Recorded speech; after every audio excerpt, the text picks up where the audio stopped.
Hello friends, welcome back to the new video. In this video guys, we are going to talk about how to remove face lock in our Realme phone device. If you want to remove your face lock, so you can remove it. And guys, now let's see how to remove face lock in our Realme phone device. In this video guys, I am going to show you.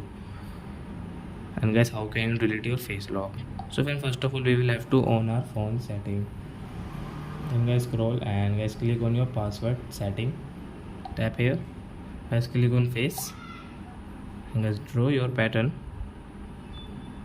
and guys you can see your face one setting, and guys you can see the delete icon here. So guys tap here, and guys you can see delete face, cancel and delete. So you want to delete, so guys click on delete. So a face lock will delete in your Realme phone, and guys you cannot use your face lock in your Realme phone. So I hope friends you have understood how to delete face lock in our Realme phone device. So that's it guys, thanks for watching. Now we will meet on next video with new topic.